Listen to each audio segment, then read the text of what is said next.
Arkadaşlar merhaba, kanalıma hoş geldiniz. Bugün sizlerle birlikte SolidWorks'ta yeni başlangıç pratik çizimler yapmaya devam ediyoruz.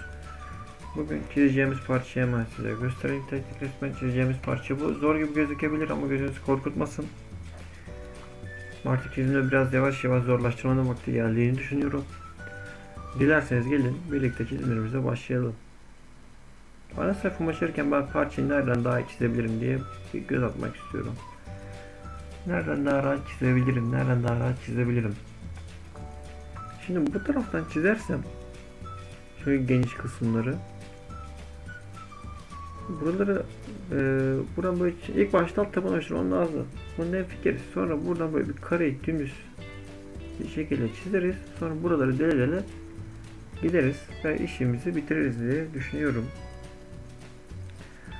Şimdi hemen şu alt plakayı oluşturalım. 80'e 80'lik 80'e 80 mi oluyor? Nasıl oluyor?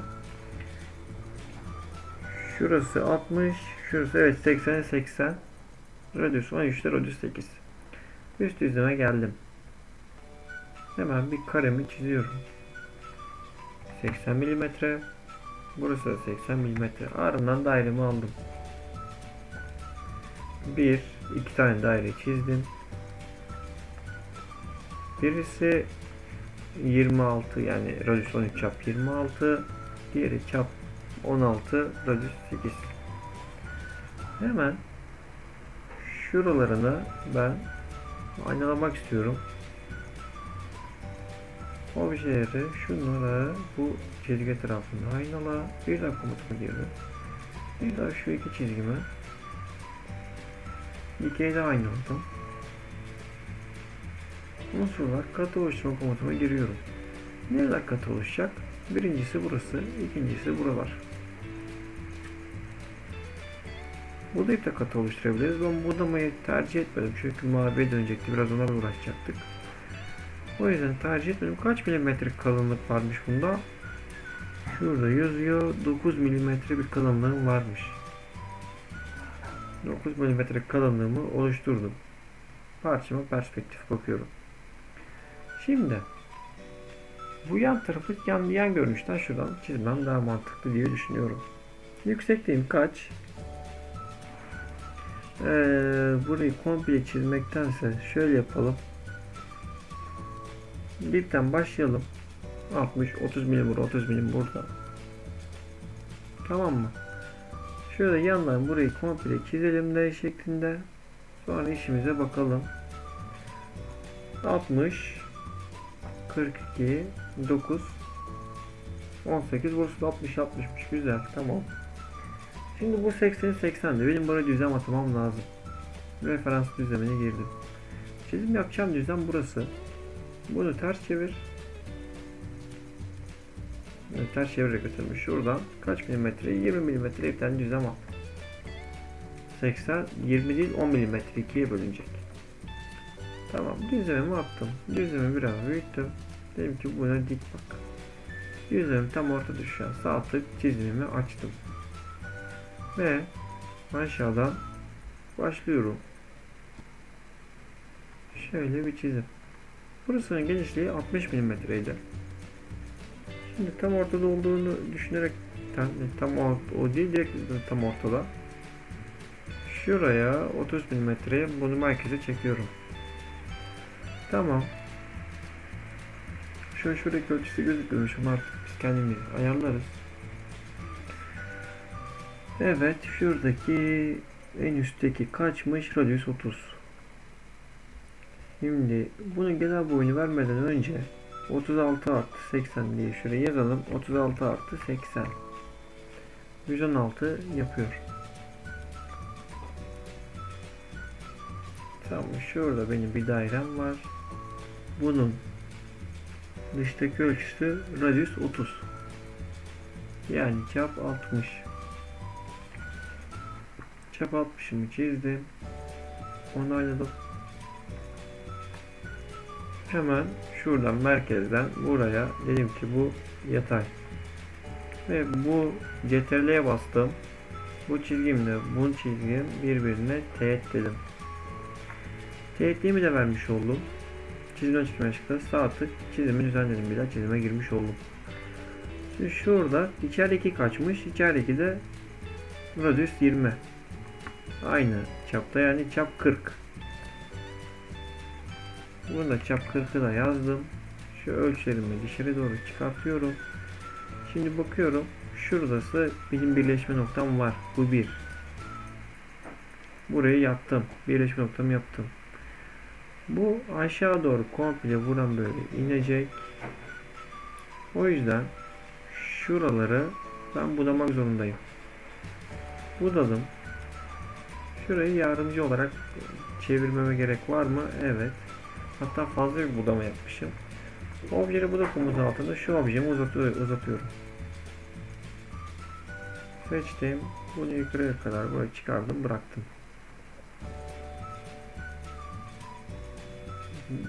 Burayı çizdik. Burayı çizdikten sonra burası aşağıya kadar iniyor.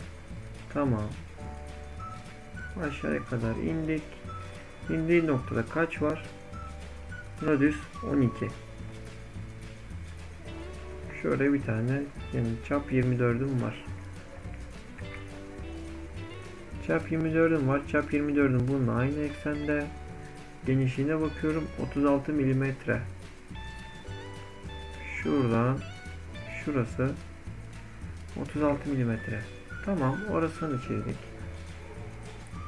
Şimdi bunun bittiği noktadan aşağı doğru inip birleşme noktasını yakalamam lazım. Buradan şuraya birleşme noktasını yakaladım. Şuradaki ölçüyü yakalayamadım. Tamam. Objeyi buradan buraya şuraları budadım. Tabi orası mavi döndü. Çünkü şuradaki yardımcı çizgi, eksen çizgisini açtım. Siyah tekrardan dönüştürdüm. Kabaca oluşturmuş oldum. Sıkıntı yok. Kaç milimetre katı oluşturmam lazımmış?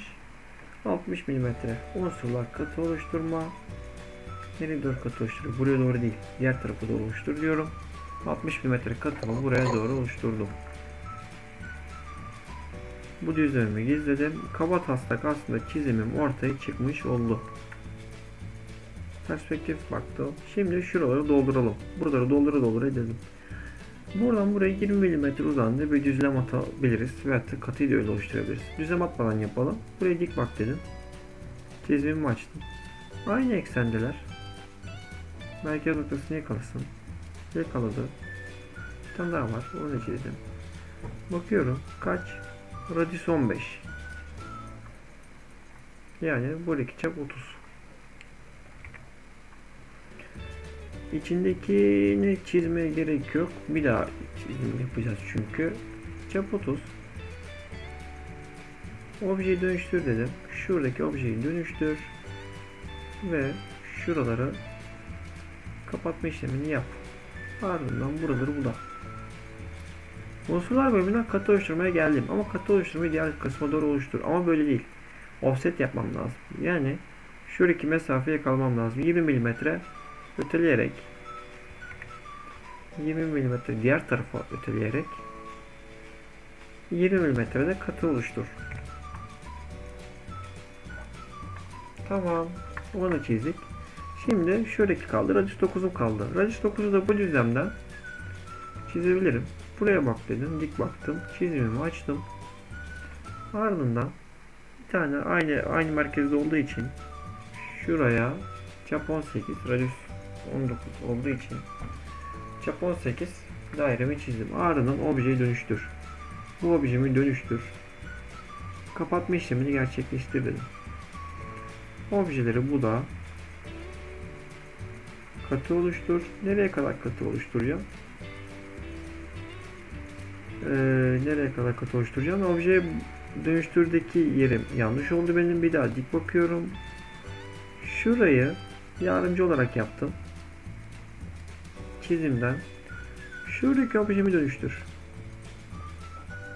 Ve buradaki çizgilerimi bir sonrakine kadar uzat. Tamam. Şimdi katı oluşturma komutuna gel. Nereye kadar? Yüzeye kadar. Hangi yüzeye kadar? Bu yüzeye kadar katı oluştur.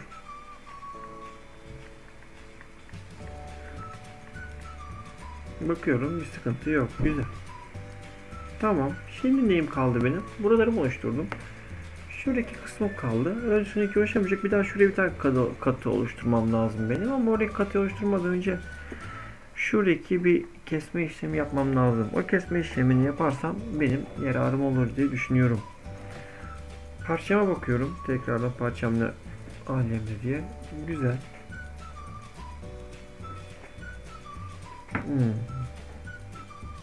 Şimdi şuradaki radius 19'muş. Radius 19. Burası 42 mm. Genişliği kaç acaba şuraya kadar? Onu vermemiş. Bakıyorum sanırım yarısı kadar gidiyor. Nereden çizebilirim onu diye düşünüyorum.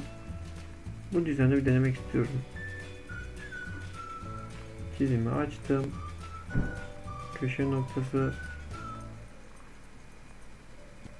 şuralar 9 mm. Şurası da 9 mm. Şuraya da 9 mm diyelim. Eşit olsun. Çünkü oradaki ölçü yine vermemiş gibi gözüküyor. Şurası 42 kalmış olması lazım. Evet. Unsurlar. Ekstrüsyon ile kes. 30 milim kesersek ne olur diye bakıyorum. Oraya katı oluştururken aslında istediğimiz forma ulaşacak arkadaşlar. Şimdi parça böyle kalsın. Orası öyle kalsın. Çizimi düzenleyelim. Şurasını 0 yapalım. Çünkü burada bir kalınlık yok. Yanlışlık yapmışım orada. Tamam. Şimdi oradakini oluşturduk. Radius 7 var. Radius 7'yi oluşturmak istiyorum ben buraya. Buraya dik baktım. Hatta Radius 7'yi oluşturmadan Radius 19 oluşturalım. Yani Radius 19 çap 38. Çap 38. Şimdi şuradaki objeyi dönüştürerek buradaki katı işlemi gerçekleştireceğim. Şurayı da kapattım. Aslında şöyle olması lazımdı. Bir dakika, katı oluşturmaya bir girdim.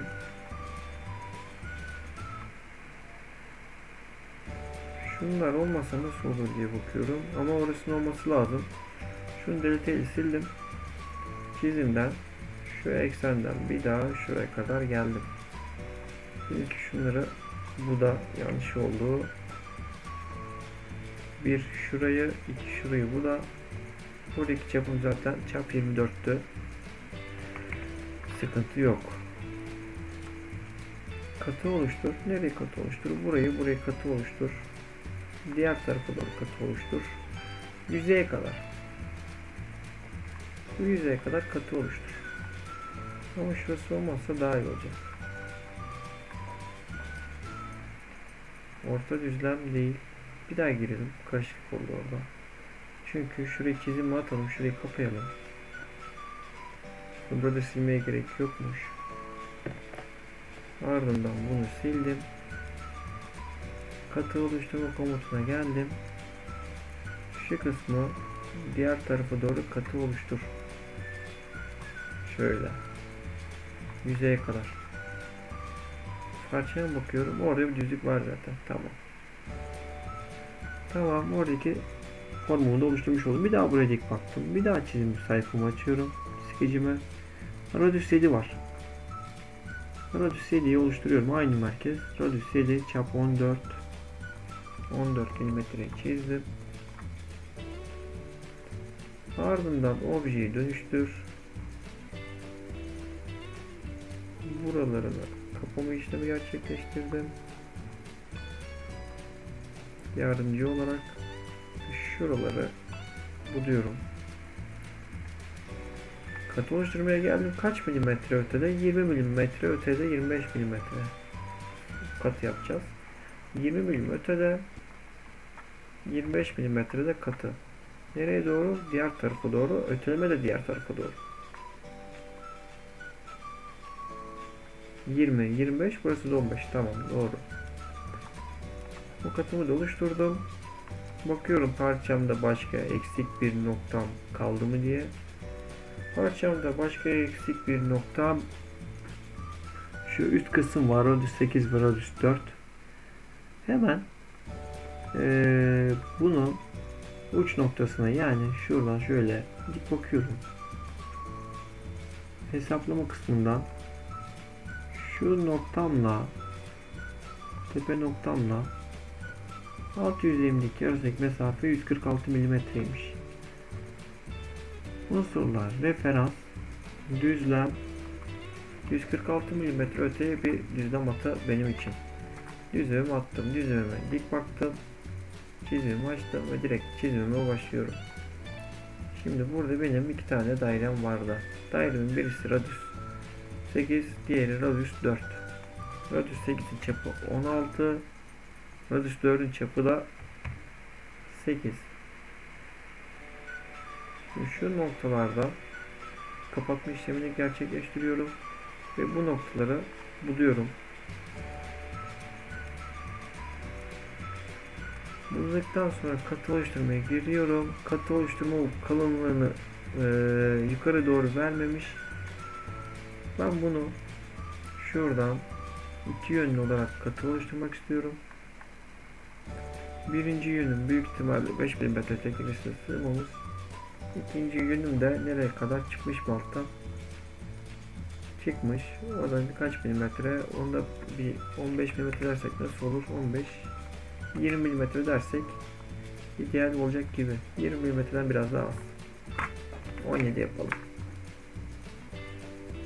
Tamam, burayı da oluşturduk. Oraya da bir daha dik bakıyorum bu çizime. Bir daha çizimi açıyorum. Şuradaki objeyi dönüştür. Şurayı ve şurayı dönüştür. Ardından şu fazlalıkları, kenardakileri bula. Şuradan unsurlardan kes.